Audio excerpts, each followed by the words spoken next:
Newer to the Cricut family is the 5th anniversary edition Expression 2, or the E2.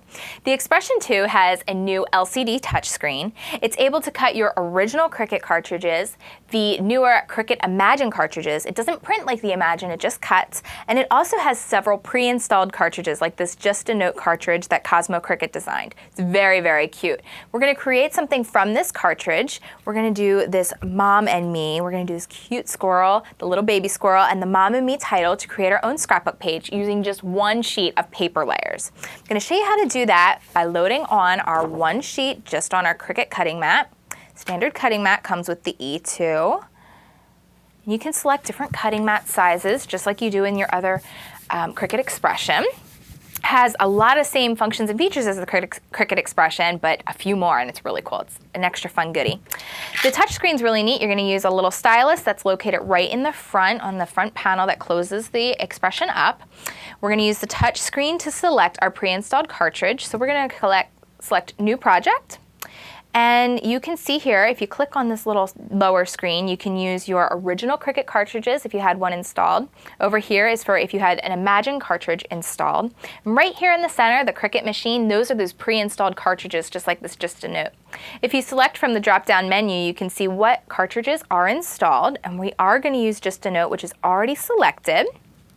And I'm going to do two different ways of showing you how to position your blade to cut exactly where you want it to cut on your paper. We'll load in our paper first, or set it in here. And there's really cute, simple guides right here. That is a new thing to the Cricut E2. And we're going to select our images. Now I know you're looking at this LCD screen wondering, how can I see exactly what image I'm going to select? Right here on this left side is a magnifying glass. If you press your magnifying glass and then select one of the images, it comes up full screen so you can really get a good look to make sure you're selecting exactly what images you want to be cutting out. Just press it again to remove that. And we're going to make sure we're selecting our squirrel base. Before we select our squirrel base, if you take a look at my paper and how it's loaded on this mat, and if you know how your Cricut E2 is going to cut, it starts cutting a little bit different than the Cricut Expression. Normally the Cricut Expression starts from this upper right corner and goes down across unless you put it on portrait mode. Now when you go to the virtual mat of the E2, without going into a full lesson on how to use this machine, the virtual cutting screen comes up and it starts in this upper left corner and goes across and fills down. So it's just a little bit different way of looking at it. It cuts more from a portrait mode if you're familiar with your Cricut Expression, just like the Imagine does. So just keep that in mind as you're working. Okay, we're going to select the way we want our paper to line up. We're going to start with this green quadrant. So this is what's going to cut first. So keeping that in mind, we want that to be our title, which is Me and Mom. We'll select our phrase, select Me and Mom, and we can select our size just by clicking on it and selecting the little edit screen. There's a little crayon, and that's your edit screen for your E2. It's the very same thing as the Imagine, and if you want to learn more about using the Imagine, Above Ruby Studio has a DVD specifically on that, and lots of tutorials on the E2 at aboverubystudio.com. Okay, we want this to be 3 inches, so we're going to use our size, save that to 3 inches, save the edit. Then we're going to use these little icons here to move across the page. This little guy here, this little bracket, that's acting as a spacer. So we need one space. And then we can select our layer 1. And layer 1 is this guy right here. So we'll select our layer 1 creative feature. I'm not doing a shift or anything like that. I'm just doing that layer. I'm going to put in another space, and actually I'm going to make sure that's the size I want. I want this guy to be a little bit bigger. We're going to make him 3.5 inches. So we're going to go in and change that to 3.5. All of our squirrel settings are going to be 3.5. All of our phrase or title settings are going to be 3 inches. Save this. We're going to put in another space, and we're going to do layer 2. Layer 2 is the face, and that's going to cut on this purple square here. And it should be saved at 3.5, but just to be sure so that you can feel comfortable until you really learn the machine, it is 3.5. Save that, select it. Then we can hit this home screen, this little picture of a house here. That's going to take us back to our virtual cutting mat, and you can see everything lines up in there just perfectly. It's going to, if you're looking directly at your actual mat to your virtual mat, you can see the corners here. Me and Mom are going to cut in this green. You can count the squares over, 1, 2, 3, 4. It lines up perfectly. The layers in there. The face is in the purple screen. It's perfect. So we're going to cut this first, and then I'm going to show you one other way if you don't want to space things out and figure out how to do that.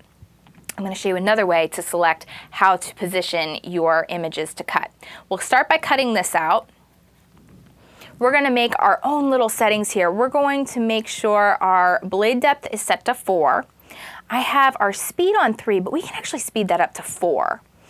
And we can have the pressure set on 4. Okay, so it's on a custom setting, totally fine.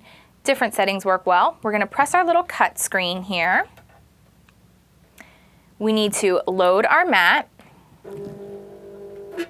There you go.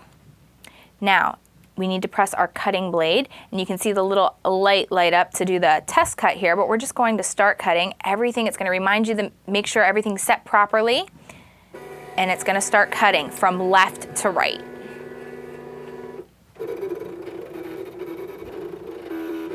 Okay, so now that that's finished cutting, I'm going to go back and I'm going to select my home screen again. Now, a couple things that I can do. It's going to ask you if you want to save them, and I'm just going to say no for right now.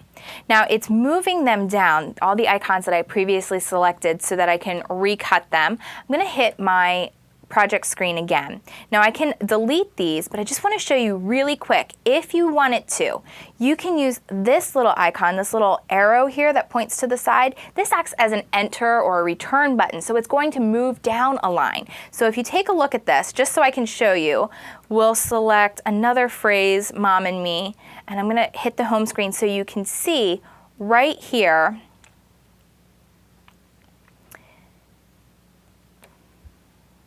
Let's remove one of these returns so you can just see it on the same screen. It pushed it down into 2 screens, but if you just did one return, it goes to the very next line. So it shows up right there, right underneath by hitting that line return or the enter button. We're not going to use these. We want to continue to create here, so we're going to clear this out. I'm just going to press the X, clear everything out. We're going to select our next layers, and I'm going to tell the Cricut where I want it to start cutting. There's little icons and things that you can use to really control and tell your Cricut. Since there's not those directional arrows like you would with your a regular Cricut expression, we're going to tell it where to start cutting this way. All right, so let's select, let's see, we need the base layer of our squirrel here. We're going to make sure he's on 3.5 inches. So we'll do 3.5, good. Save that.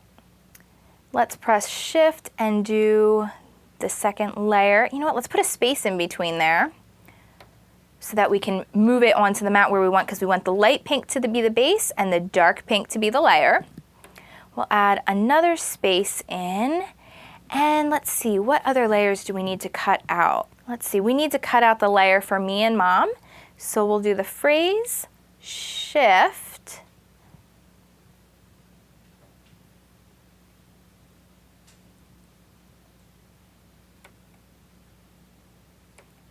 there's the Me and basically.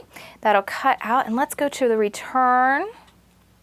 Make sure it's where we need it to be. We need to shrink down the size of the Me and Mom, because remember, we're doing that only at 3 inches. So doing that at 3 should put it where we need it to be. Let's see. If not, we'll tell it where to start cutting it. Save.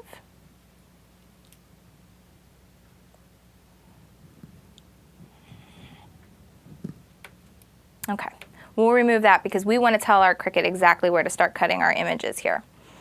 So we'll go to our toolbar here. There's a little wrench, that's our toolbox for our Cricut. We're going to scroll to the second page, and this little bullseye here, and if you look in your legend or the key that comes with the Getting Started guide, you'll be able to tell what each one of these things are. But this little bullseye is going to tell us how we can position our paper where we want it to start cutting. So everything's in 4 inch by 4 inch squares, and if you use the ruler on your Cricut, you'll be able to work with that really well. So if you scroll over, we want it to start at, oh, you know what, 0 in, because we're just going to start on this pink. So we don't want to go any in, but we need to go down, and we need to go down 4 inches. And we'll go 4 1/4 just to be safe, give us a little wiggle room because it is smaller anyway than 4 inches. We should be good. So now you can see 1, 2, 3, 4. 4 1/4 inches is where it's going to start. You can count over, make sure it fits in there. 1, 2, 3, 4. Everything's inside there. This one's inside where it needs to be. We're great to go for cutting. So from this screen now, all we need to do is press cut because the mat's already loaded in. The expression should recognize that the mat is loaded in. It's going to start cutting in that position that we want. We just press cut. It's going to remind you again to check your settings if anything changed. There it goes.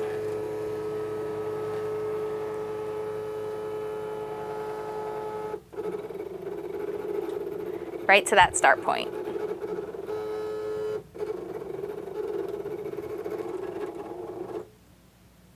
So now it's finished cutting, and I'm going to hold on to this whole entire layout and these cuts for a layout that we're going to be creating in a later project.